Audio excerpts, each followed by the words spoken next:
नमस्कार मित्रांनो, कसे आहात आपण? चला आता मॉर्निंग वॉकलाच मी जातोच, तर त्या अनुषंगाने सगळं स्वेटर वगैरे घातलेलं असते, टोपी वगैरे घातलेली असते. माझा चेहरासुद्धा तुम्हाला पूर्ण दिसत नाही. त्या अनुषंगाने हा व्हिडिओ बनवत आहे. ह्या व्हिडिओचं माध्यम एक आहे की आपण जर या पृथ्वीतलावर जन्माला आलो तर निव्वळ जगून आणि खाऊन मरू नका. म्हणजे माझा म्हणायचा अर्थ असा आहे की फक्त एखाद्या प्राण्यासारखी जिंदगी जगू नका. प्राणी काय करतो? सकाळी उठतो, पूर्ण गावभर फिरतो, जे खायला भेटते ते खातो आणि एका सावली जाऊन झोपतो आणि एका गटारातलं पाणी पितो. हे प्राण्याची जिंदगानी आहे. आपल्याला निसर्गानं मानव बनवून या जन्माला घातलं, म्हणून आपण सगळ्यात सौभाग्य लोक आहोत. लक्षात ठेवा.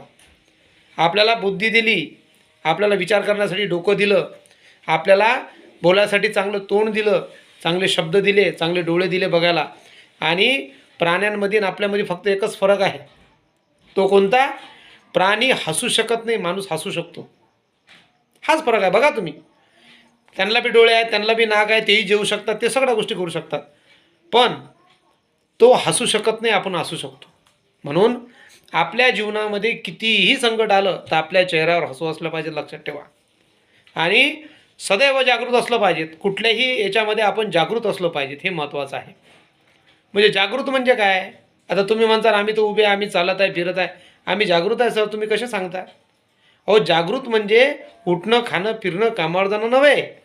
प्रत्येक आपल्या गोष्टीवर नजर ठेवून, प्रत्येक गोष्टीचा हिसाब करून, प्रत्येक गोष्टीला स्वतःच्या डोक्याने वापरून, हे जागृततेचं काम आहे. व्यसन करून आपला पैसा कुठं चालला याच्याकडे बघा जरा. तुमच्या मुलांच्या तोंडात चालला की तुमच्या थुकण्यात तुमचा पैसा चालला? कितीतरी लोक तंबाखू गुटखे खातात, थुकतात पैसे. हो, थुकतात. ते तुमच्या मुलांच्या तोंडात जात नाही. तुमच्या मुलांच्या शिक्षणात ते पैसे खर्च होत नाही. व्यसन करतात, दारू पितात, ते तुमच्या मुलांच्या शिक्षणात खर्च होत नाही. हे जर व्यवस्थित जर तुम्ही पैशाचं नियोजन केलं तर तुमच्या मुलांना चांगलं शिक्षण देऊ शकता, चांगलं आयुष्य देऊ शकता, चांगलं घर देऊ शकता, चांगला अभ्यास करून देऊ शकता. ह्या सर्व गोष्टी तुम्ही करू शकता. फक्त तुमचं तुमच्या स्वतःच्या डोक्यावर नियंत्रण पाहिजेत. लोक काय म्हणतात म्हणून त्याच्याकडे बघू नका. तुम्हाला काय पटते ते करा. काढा तुम्ही. 10 रुपये जर रोजचा काढला तर तुमचा घोटा वर्षभराचा किती बनतो? तेवढे पैसे बॅलन्स आहेत का? याचा विचार करा मित्रांनो. आणि स्वतःच्या बुद्धीनं वापर करा. दुसऱ्या इतरांच्या बुद्धीचा कधी वापर करू नका. तुमच्याजवळ बुद्धी आहे, त्याच्याकडेही बुद्धी आहे. म्हणून या व्हिडिओच्या माध्यमातून स्वतः डिसिजन घेणं शिका. थांबतो.